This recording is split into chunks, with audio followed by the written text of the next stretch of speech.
that disqualify us. Take that away with you today, that the decision that you made, that you've been beating yourself up about for years, it does not disqualify you. It draws you closer to him. Amen?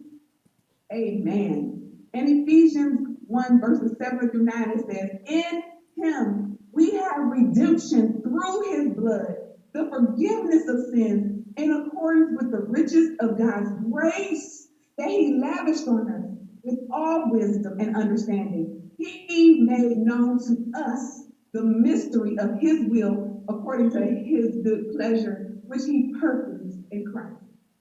And when I talk to you guys about my daughter drawing a picture, I'm telling you, I was devastated. And I sat in that moment, and the first feeling, the enemy tried to come in and say rejection.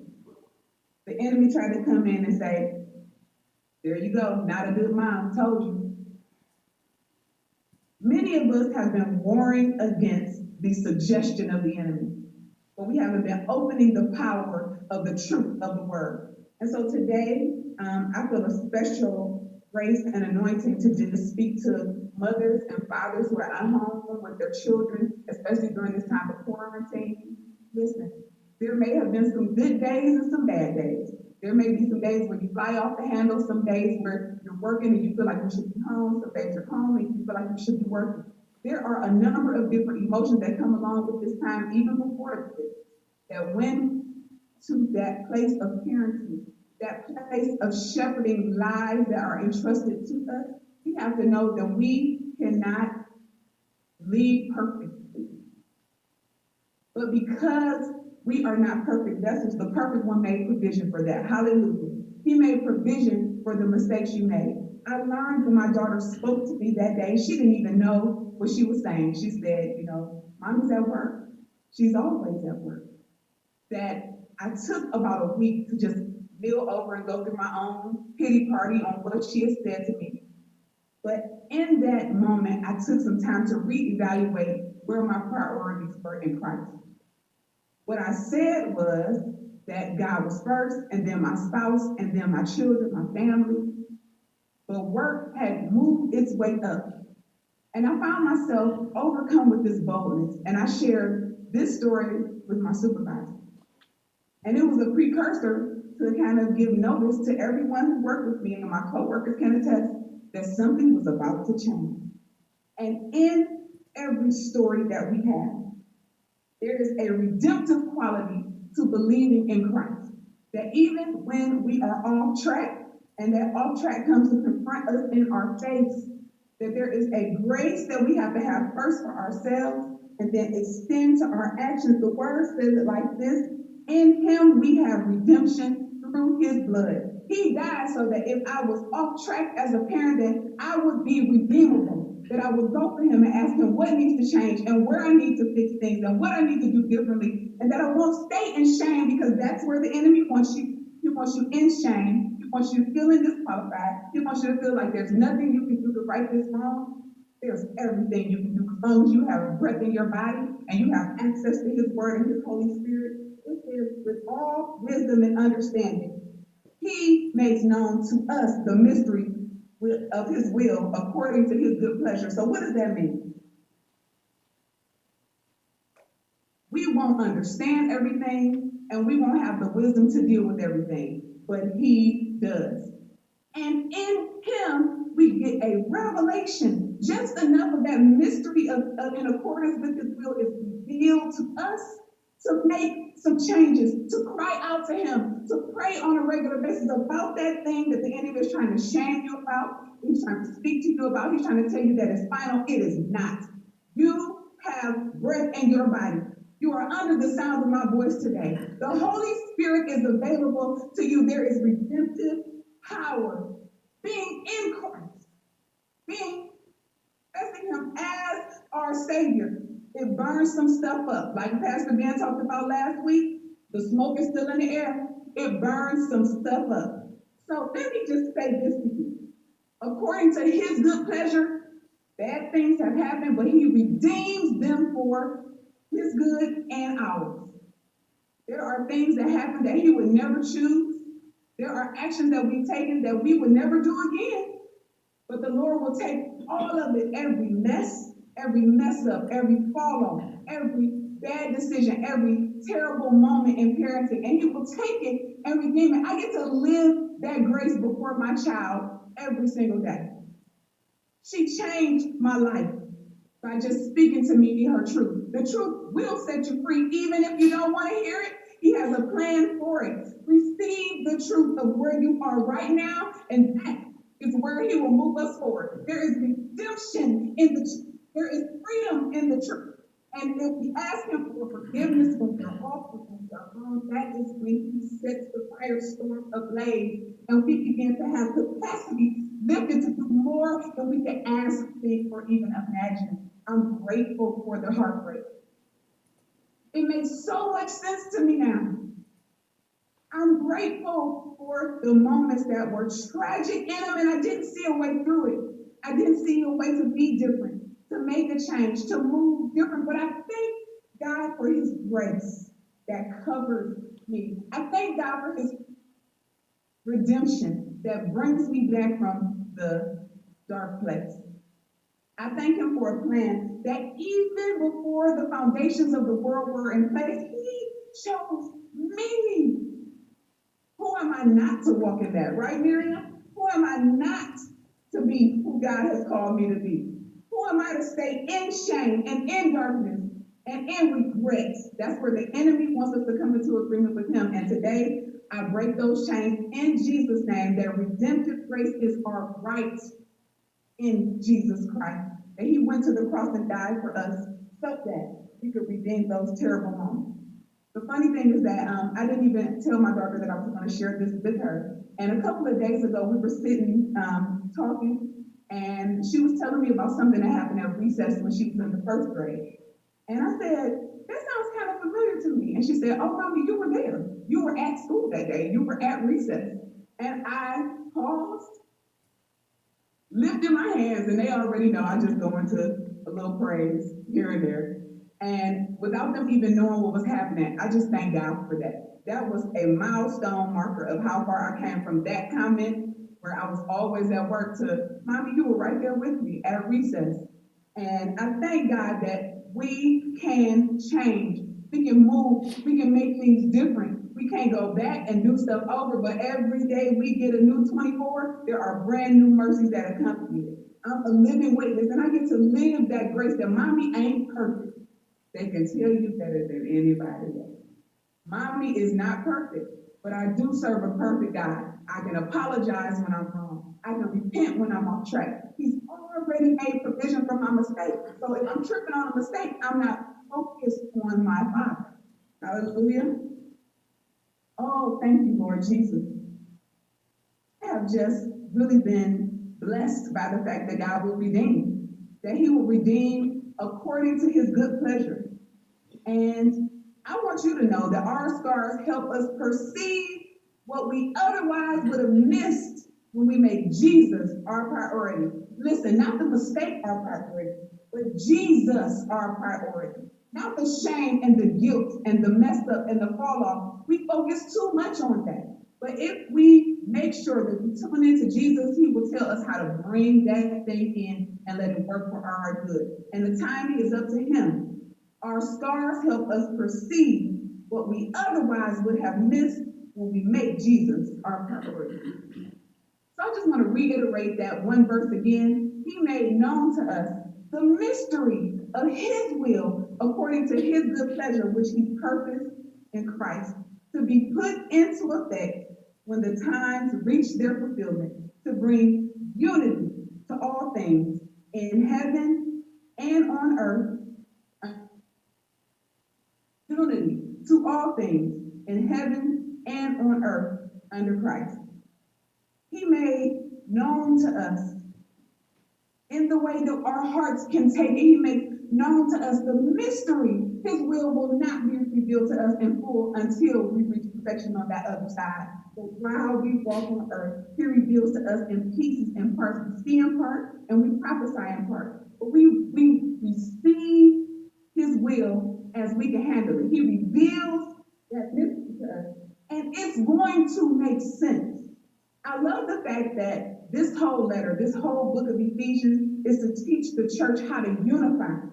Could it be that our scars that we are hiding from each other are keeping us from connecting as a body of Christ? There is healing in fellowship and connecting one to another. There's something that happens when we surrender to the fact that His will is good, even though bad stuff happens every day. That I can trust that, Lord, if I'm on the wrong path, that you're showing me this wrong path, not to beat me down, not to break me down, but to build me in your kingdom for your kingdom work. I will tell you that third story that I shared, when I was on the brink of suicide, I was 16 years old. I had made a slew of bad decisions. I was walking in a way that just was beneath my kingdom call. I was different, but didn't know how to deal with it. I had prophetic visions and had no context for them. I was at war with what I was called to be and what was popular to keep me in regular with everybody else. I am different. You are made differently. God has called you to a different season. Listen, the way that you're made up, you're called. Most of the time, you have a burden for it being done with excellence. And you don't understand. For a long time, I said, oh, that's a critical spirit. And I was praying things away. Oh, that's judgy. But the Lord was giving me discernment on who to walk with. Listen, He was giving me discernment on who to partner with. And here I am, Lord, just, everyone is good and everyone has good qualities, but everyone is not called to this path as I am called. That's okay. The thing is, the Lord has given each of us a grace and a redemptive quality about us that we can cheer someone else on, even if they're not walking hand in hand with you in agreement. Hallelujah. I will say this to you. In that moment, in those times, I was desperate for acceptance. I was desperate for love. I was desperate to just be known and for Him to know me, but I didn't have the words or the vocabulary. Let me ask you this. Have you walked through a season that was dark? Have you walked through a season that was lonely? Have you felt alone? Have you felt disqualified, like totally off the grid, that God using you couldn't even be a thought because you're walking through whatever it is you're walking? I'm telling you, I was right there with you. And in my desperation, when it was more than I was either going to live or I was going to die. And the only difference maker was Jesus Christ. I don't know where you are with your walk today. I don't know all the scars that you've been through. But I know that the enemy has probably told you he could never use you. He's probably told you that your mistakes are too big for anyone to ever even believe that Jesus is real in you. Those are lies. You may not understand everything you've been through, but let me say this to you. God wants you, and you already know that. He wants to use you. He has called you for a purpose. You will understand, in part at times, the fulfillment is that you've gone through and how it impacts the body. Because what you don't know, if you feel alone, is that as soon as you show that scar, people are going to say, I have the same one. As soon as you show them that, hey, I'm not perfect, that will release them to be imperfect and walk for Christ as well. You have the kingdom key to somebody's deliverance, and it's wrapped up in your scar. It's time for us as the body of Christ to put shame to the side in its rightful place. It does not belong in you. To put guilt to the side in its rightful place. It has no place in your life. Godly sorrow leads to repentance.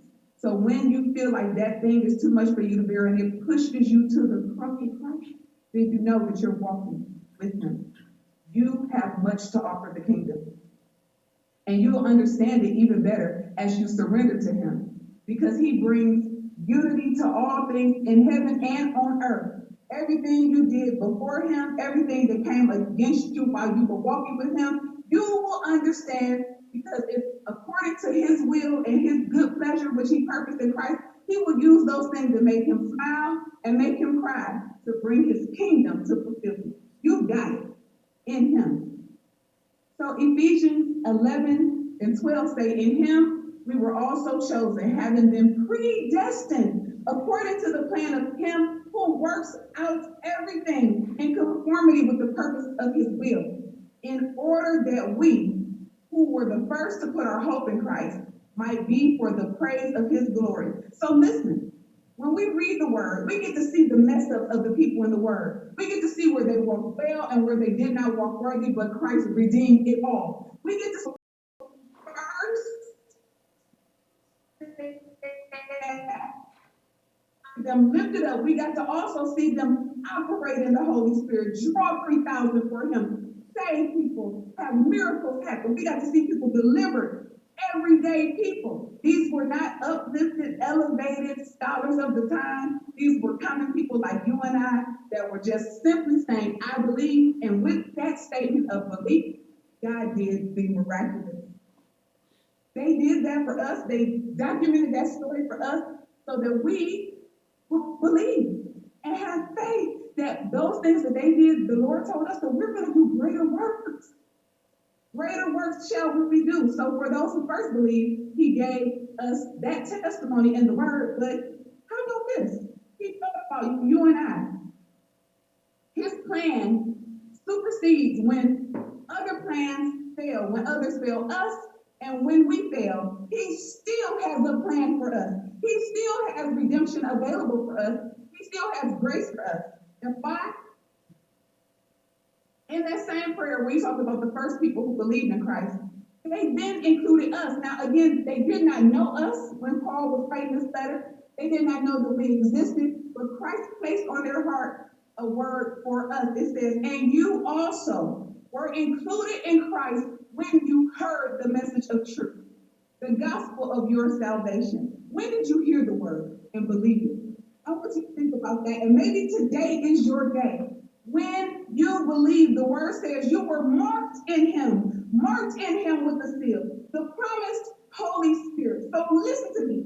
Every single time you experience the Holy Spirit, that is a guarantee to you. The word says, who is a deposit, guaranteeing our inheritance until the redemption of those who are God's possession to the glory, to the praise of his glory.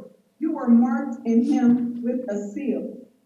You were marked in him with the seal. And what does that mean? What does that mean to be marked in him with the seal? Listen. You know, technology wants to act up because the Lord has something to say right here.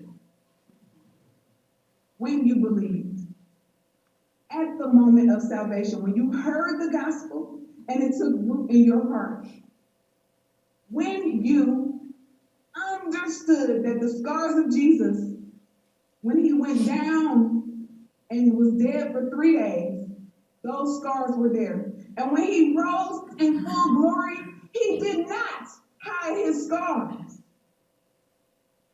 Listen, he was beaten and bruised and spit upon. He was gorged and nailed to a cross. He died. He was absent from the Father. He took all of that for our good. But when he rose again, he didn't come back perfectly healed with all the scars healed. He kept the scars. May I say this to us as a church today, the Church of Jesus Christ, that perhaps we have hidden our scars. We filled them in when Jesus is asking us to just show them. Don't hide them. Don't hold them back. Just show them. And the reason why he showed his nails was because there was someone who doubted that he was even risen.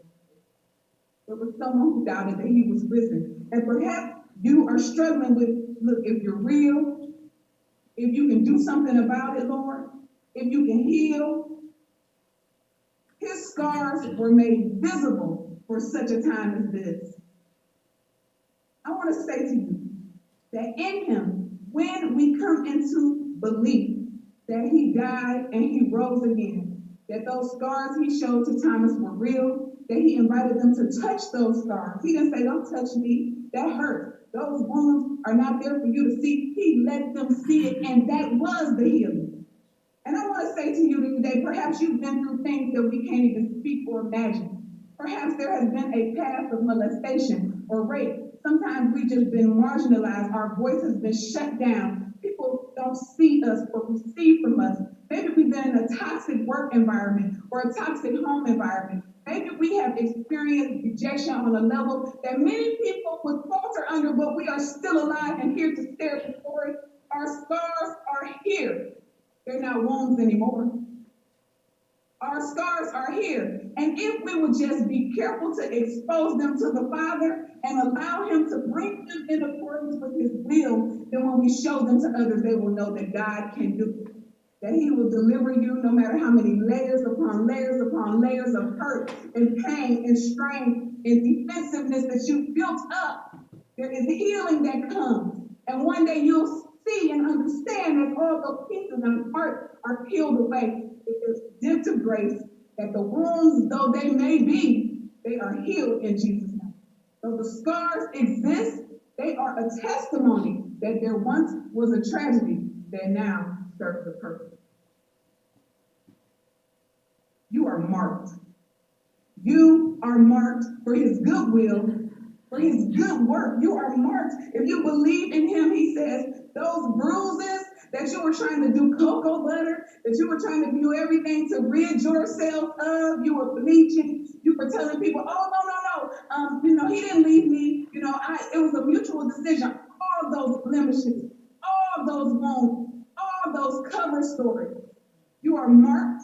They serve a purpose. They let people know that the Holy Spirit is real. And every single time you experience joy, every single time you have peace and you feel like, I ain't even got no worries, and you mean it, that's a guarantee that your eternity is secure.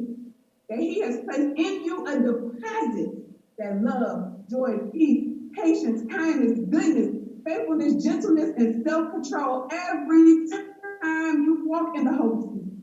Even though you've been wounded, even though you've been scarred, even though things were meant and designed to take you out, you stand here as a testimony that you made it through the impossible because of Jesus Christ. You are marked. And those scars are not negative. Those stories are redemptive. And your sharing of what the Lord has done will open the door for others to understand. So I start off with the lab burn. Who would have ever thought that a careless girl in the lab could go to college on a full scholarship for engineering? And I tell you this, that burn in the lab, it happened when I was in the 7th grade. When we repeated the lab in the 10th grade, I was the #1 advocate for safety. And not because it was on the paper, and not because it was a part of the procedure, because I just said to them, listen, I've been where you are. You don't want what I've been through, and even if I've been through it, I came through it, I learned from it, and I don't want you to make the same mistake. I'm going to show with you my scars, what changed me, what burned me, what hurt me, so that you don't have to peel all the layers away and wait a year to experience the healing. You don't even have to go through the situation, because I'm bold enough to tell you I was a fool back then, but now in Christ, I'm going to share my story with you. Who are you today? Where have you been, and why you had your spirit? We need to know what God has done. Even if it wasn't pretty, you stand now marked for His glory. Yes, when my daughter told me I was always at work, I was crushed. And in my crushing, I could go into my workplace and say, hey, we have to prioritize things differently. And I just want you to know I'm going to go first. I'll be the example. We will be at our kids' program. We will go to the marriage of Q and U in the kindergarten. We're going to all of those things. You know why? Because our priorities have to be in place. Hallelujah. And if you are struggling as a parent, I'm going to tell you today that if you are feeling like your priorities are out of order, there is grace and redemption, but not because it's in a tips are coming out, but because I've been where you are, in the mistaken path, off to the side, not doing things as I had called my heart to do, and I have been a recipient of God's grace, and today I want to extend to you the invitation to reprioritize according to God's word. I've been where you are. I felt what you feel. Don't stay in the shame. You are not disqualified from good being attached to you as a mother or a father. You are good. You are redeemed in Christ. He has your qualities in mind. He already made provision for you to return to his ways and his will. That's what he does. And that dangerous dialogue that I had when I was on the brink of suicide, when I couldn't see a way